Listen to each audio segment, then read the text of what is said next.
Assalamualaikum warahmatullahi wabarakatuh. Alhamdulillah teman-teman, hari ini kita bisa bertemu di pertemuan kelima. Gitu ya. Sebelumnya minggu kemarin kita sudah bertemu tapi via Zoom gitu kan. Dan di sana saya juga mengingatkan, sama-sama mengingatkan bahwa sesibuk apapun kita, tetap semua kewajiban kita, semua tanggung jawab kita harus kita laksanakan dengan baik agar apa? Agar kita tidak zalim kepada orang lain. Oke teman-teman, di pertemuan kali ini kita masih nyambung nih materinya dengan minggu ketiga, yaitu tentang intensitas bunyi dan taraf intensitas bunyi. Jadi masih nyambung di materi gelombang bunyi gitu ya. Oke, let's begin. Nabtadi bil basmalah. Bismillahirrahmanirrahim. Oke teman-teman, nah kita awal dari pengertian dari intensitas bunyi itu sendiri. Ketika kita mengenal kata intensitas, apa sih dalam benak Antuna? Intensitas adalah apa? Daya kah? Kekuatan kah? Intensitasnya sekian gitu kan, sering dengar kan? Secara sederhana memang bisa kita artikan bahwa intensitas itu kekuatan gitu kan. Kekuatannya sekian nih gitu kan, kekuatan bunyi sekian. Nah, tapi kalau secara matematisnya intensitas bunyi itu teman-teman dapat diartikan sebagai daya bunyi yang dipindahkan tiap satuan luas. Secara matematis boleh kita tulis. Nah, I di sini adalah lambang untuk intensitas sama dengan daya bunyi. Daya itu kekuatan kan, dayanya berapa tiap satuan luas. Nah, memang logikanya ketika beda luasnya maka beda kan terdengarnya ke telinga kita gitu. Jadi di sini yang mempengaruhi itu adalah jarak gitu kan. Nah, di sini si luas itu teman-teman kenapa jadi 4VR kuadrat? Nah, teman-teman yang namanya bunyi, ketika kita berteriak, maka suara kita itu akan akan dirambatkan ke seluruh arah. Jadi ketika kita bersuara nih, ustazah bersuara seperti ini, maka suara ustazah itu nggak cuma kedengaran lewat laptop aja, tapi kedengaran ke kiri, ke kanan, ke atas, ke bawah, semuanya ke seluruh arah. Membentuk apa? Membentuk bola. Makanya luas permukaannya itu sama dengan luas permukaan bola, yaitu 4VR kuadrat gitu ya. Itu sebabnya kenapa A menjadi 4VR kuadrat.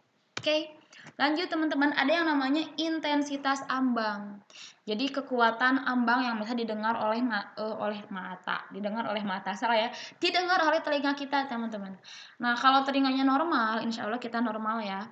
Intensitas ambang itu adalah 10 pangkat minus 12 watt per meter persegi.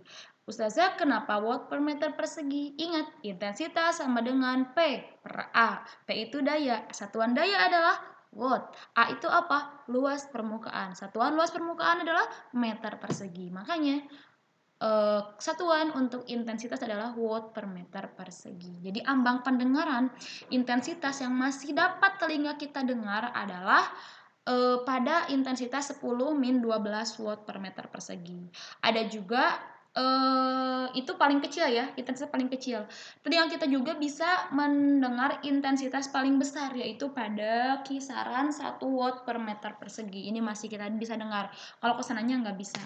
Itulah kuasa Allah. Nanti kita jelaskan lebih jauh kenapa kalau misalnya lebih dari 1 watt per meter persegi nggak bisa kita dengar gitu. Itu rahmannya Allah kepada seluruh manusia.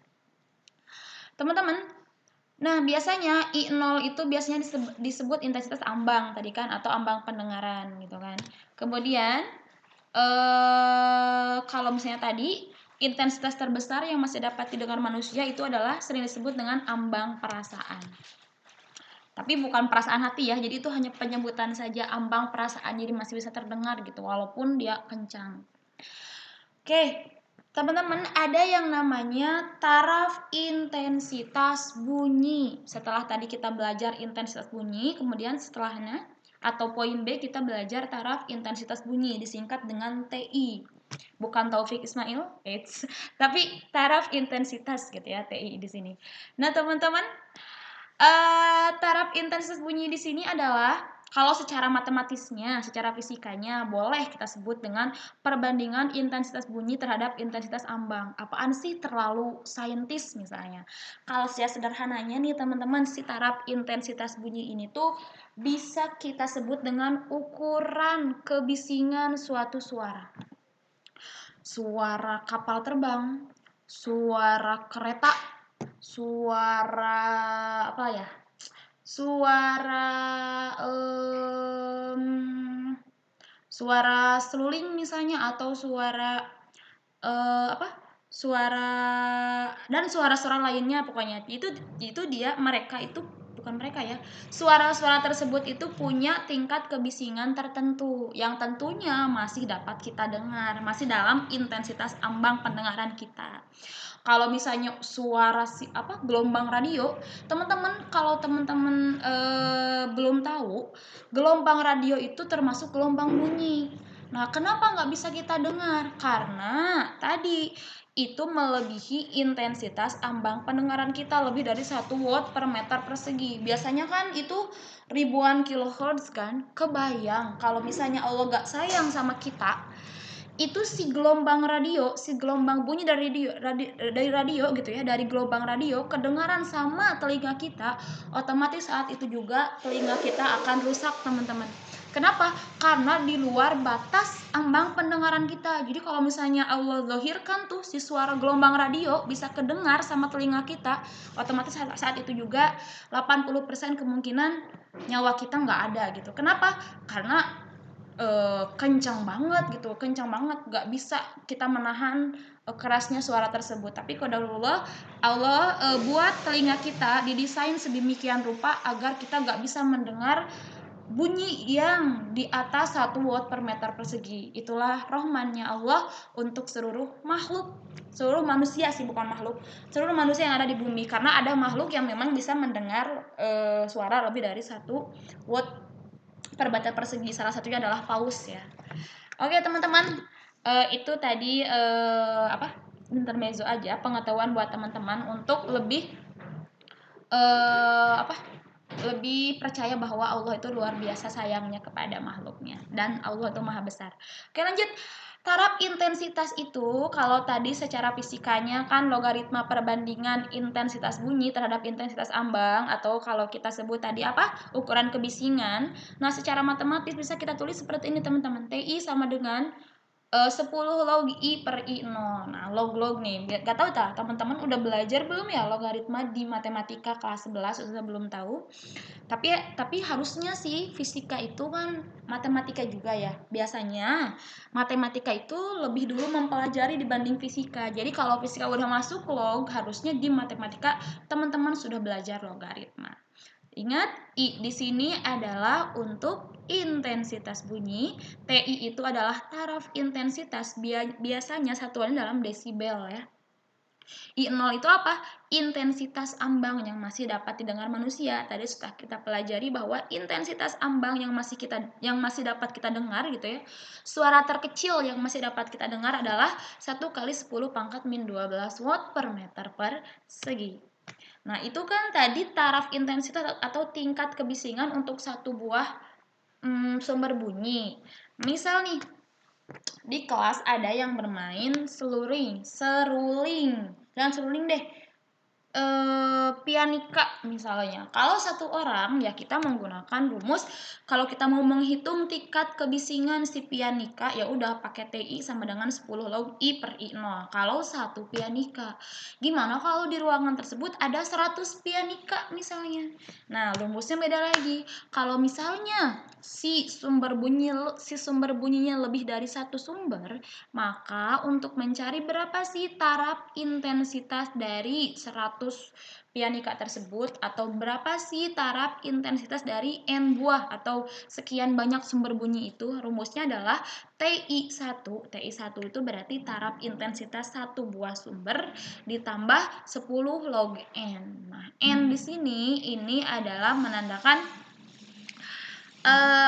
banyaknya sumber bunyi gitu ya. Nah, teman-teman, kasus kedua gimana nih kalau misalnya kita mendengarkan misalnya penampilan grup pianika misalnya. 100 boleh 100, boleh satu orang ya. Misalnya lagi ada yang tampil memakai pianika, kita mendengarkan si yang tampil tersebut pada jarak 20 meter. Nah, kita dapat nih taraf intensitasnya sekian, tingkat kebisingan yang kita dengar sekian. Kemudian, kita pindah jaraknya yang asalnya 20 meter jadi 50 meter misalnya. Logikanya pasti tingkat kebisingannya akan berubah gitu kan. Logikanya akan lebih kecil kan terdengarnya. Nah, kita juga bisa menghitung tingkat kebisingan ketika jarak kita atau posisi kita itu berubah. Nah, berapa? Nah, rumusnya kalau misalnya posisi kita berubah, rumusnya menjadi TI2 atau taraf intensitas ketika kita berpindah ke jarak tertentu itu sama dengan TI1 atau taraf intensitas ketika pada jarak awal, kalau tadi kasusnya 20 meter, dikurangi 20 log R2. R2 itu jarak ketika sudah berpindah per R1 yaitu jarak awal. Gitu ya. Jadi di sini ada 3 rumus yang kita pelajari. Apa saja? Intensitas bunyi. Rumusnya I sama dengan P per A atau I sama dengan P per 4 VR kuadrat. Yang kedua ada taraf intensitas bunyi, yaitu TI sama dengan 10 log I per I0, gitu kan. Ada juga taraf intensitas untuk banyak sumber. Kalau misalnya sumber bunyinya nggak satu, yaitu TIN atau taraf intensitas sekian banyak sumber bunyi sama dengan TI. TI itu taraf intensitas satu buah sumber bunyi ditambah 10 log N. N itu apa? Jumlah sumber bunyinya. Kalau misalnya jaraknya berubah, maka kita menggunakan rumus TI2 atau taraf intensitas ketika jaraknya berubah sama dengan TI1, taraf intensitas ketika jaraknya belum berubah dikurangi 20 log R2 per R1. R2 adalah jarak ketika sudah berubah, R1 jarak ketika belum berubah atau belum berpindah. Oke, itu untuk materinya. Setelah ini, Ustazah akan bahas tentang contoh soal dari intensitas dan taraf intensitas bunyi itu sendiri. Jadi tetap stay tune, jangan kemana-mana.